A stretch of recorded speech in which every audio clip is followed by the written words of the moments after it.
Hey everyone, welcome to Beyond the Gates. I'm Alessio, and I'm so excited to have you here. If you love Beyond the Gates, then you're in the right place. Make sure to hit that subscribe button and turn on notifications so you never miss a video. Alright, let's dive right in. I remember the first time I ever saw Trisha Mann-Grant on screen as Leslie Thomas. It wasn't anything special, really not at first. Just another Wednesday night when I sat down with my glass of wine, trying to escape the monotony of my own life by watching Beyond the Gates. I wasn't expecting much. Soap operas, they're messy, dramatic, far removed from real life. Or at least that's what I used to think. But Leslie's character, there was something about her that cut deeper than all the exaggerated scandals around her. It was her eyes. That mix of hunger and hurt, a kind of ache you can't just put into words. She wasn't just a villain. She was a woman stuck in a loop, chained to the ghost of a love story that had ended decades ago. And the thing that hit me hardest was realizing how real that felt. You see, I know what it's like to hold on to someone who doesn't want you. I don't admit that often, not even to my closest friends. But watching Leslie claw her way back toward Ted, I felt like someone was showing a piece of my own diary on screen. Not the proud parts, not the successful moments, but the ugly truth. Obsession, longing, and the inability to let go. When Trisha did that interview, talking about Leslie's obsession with Ted and how much of it was about love versus winning, it felt like she was peeling back a curtain on something I've lived myself. Because love, when it turns sour, can start to feel like a competition. And winning? Well, it becomes less about happiness and more about proving something to yourself. That you weren't a fool for giving your whole heart away to someone who never truly held it. Ted Richardson. Even the name carries weight in Fairmont Crest. On screen, he's polished, successful, the kind of man who can make or break someone's life with a single word. Off screen, I know he's just an actor, but in the world of Beyond the Gates, he's the one Leslie can't shake. Their history was always messy. He asked her to end the pregnancy that resulted in Eva, their daughter. He walked away from her and never looked back, while she stayed chained to the memory of who they were, or maybe who she thought they were. And what's haunting is that Leslie never really moved on. I've been Leslie. God, I hate saying that. But it's true. Years ago, there was someone in my life, let's just call him Mark. We weren't together for long, barely a year, but he left a mark on me that I couldn't scrub away no matter how hard I tried. He wasn't good for me. In fact, he was selfish, distant, and sometimes downright cruel. But for reasons I still can't explain, I couldn't let go. When he left, I told myself it was temporary. I clung to every interaction, every look, every sliver of attention he threw my way as if it meant something deeper. I convinced myself I just had to prove to him that I was worth staying for. And that's what Leslie does with Ted. The scene that stuck with me most was when she finally got him drunk enough to sleep with her, thinking she had finally won. The desperation in her smile, the way she curled against him like a child who had just gotten their long-denied toy, it was heartbreaking. Not because she succeeded, but because of what it revealed. How little she thought of herself, how empty she had to feel inside to think that stolen moment was love. The next morning, he dismissed her. Sent her out like she was nothing. And I swear I felt my chest tighten because I've been that girl. Not in a hotel room, not with someone half as glamorous as Ted Richardson. But I've been the woman who mistook a man's weakness for affection. Who thought that if he let me close, just for a night, it meant maybe I was still in his heart somewhere. But morning always comes. And in the light of day, you see yourself for what you are. Someone begging for crumbs from a table that was never yours to sit at. Trisha said something in her interview that I can't stop thinking about. She just wants her teddy-weddy. But I think she'd be bored once she got him. That's the brutal truth of obsession. It's not really about the person anymore. It's about the chase, the ache, the identity you've built around not having them. When I finally got Mark back, after months of begging and bargaining with fate, I thought I'd won too. I thought the universe had finally handed me what I was owed. But you know what? Trisha was right. The moment I had him, the magic evaporated. He wasn't the answer. He wasn't the missing piece of my puzzle. He was just a man. And not even a very good one. But by then, I was already addicted to the cycle. And that's where Leslie's story hits hardest. Because while the audience groans, rolls their eyes, and wonders why she's still chasing after Ted, I see the truth. She can't imagine herself without the chase. Without that dangling carrot of someday, he'll choose me. It's not really about Ted anymore. It's about filling the void inside her that's been there since the day he walked away. Sometimes, when I watch those scenes, I wonder what it must feel like for Trisha Mann-Grant to play that role.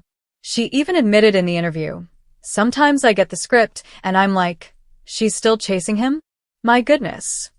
I imagine it must be exhausting, embodying a woman who is so lost, so starved for love, that she becomes a caricature of desperation. But what makes Trisha brilliant is that she never plays Leslie as a joke. She gives her heart, her hurt, her delusion, and somehow makes us feel for her even when we want to scream at her to stop. Because in the end, Leslie Thomas isn't just a villain. She's every person who's ever confused longing with love. She's every person who's ever believed they were owed a family, a relationship, a happy ending, just because they gave their everything to someone. And she's every person who's ever stayed stuck in the past, clutching old memories like they were a lifeline instead of the chain keeping them from moving forward. The thing about obsession is that it doesn't announce itself all at once. It creeps in, quietly, almost innocently. For Leslie, it started decades ago, when she first fell into Ted's orbit. Their affair wasn't just about lust. It was about escape, about the thrill of being chosen by someone powerful, someone who could make her feel like she mattered. And then, when she found herself pregnant, it became about more than just them. It became about the possibility of a family, a dream of belonging. But Ted shattered that dream before it could ever take root. He asked her to terminate the pregnancy, as if their child was nothing more than a mistake on paper, something to erase and forget.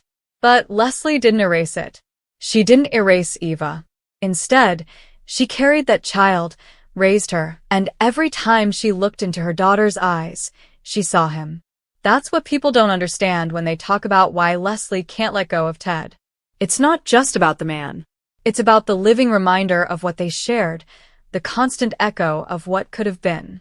Every time Eva laughs, every time she smiles, Leslie is thrown back to the moment when she believed she and Ted might have had it all. And when you live with a ghost that close, moving on feels impossible. I used to think I was stronger than that. When Mark left me, I told myself I'd move on. I'd go on dates. I'd focus on work. I'd pretend he was just another chapter in my story. But then I'd get a text from him, some casual message like, "Hey, how've you been?" And suddenly it was like I was 16 again, wide-eyed, hopeful, desperate for a sign that maybe he still cared. And every time, I told myself it meant something.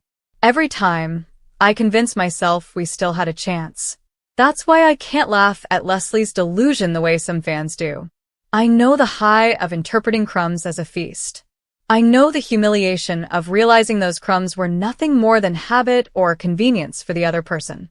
When Trisha Mann-Grant said that Leslie wants the family she never got with Ted, something inside me cracked open.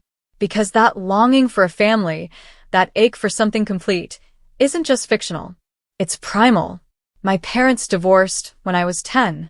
My mom raised me and my brother on her own, working 2 jobs, constantly exhausted. And while she was strong, God, was she strong, I always felt the absence of what we didn't have. I used to imagine what it would have been like if my dad had stayed. If we had dinners together every night, if he had come to my school plays, if he had tucked me in at night. I think that's part of why I clung to Mark so tightly. Because when he was around, it felt like maybe I could build the family I never had. Maybe he could be the one who wouldn't leave. That's what Leslie is chasing too. She's not just chasing Ted. She's chasing the version of herself that could have been happy, the version that could have had a family, the version that could have been chosen instead of discarded. It's not just love. It's redemption. The hotel room scene was brutal, not because of what happened but because of what it symbolized. Leslie thought she had finally done it, finally cracked open the door to Ted's heart. She mistook his drunken vulnerability for intimacy, mistook his lack of resistance for desire. But Ted, sober and sharp in the daylight, made it clear what it was. nothing. And that dismissal, that cold reminder that she was still on the outside looking in, wasn't just rejection. It was re-traumatization. Every no she'd ever gotten from him, every dismissal, every reminder that she wasn't enough, came crashing back down on her shoulders in that moment. I know that feeling too. There was a night with Mark, months after we'd broken up, when he called me out of the blue. I was half asleep, but the sound of his voice jolted me awake.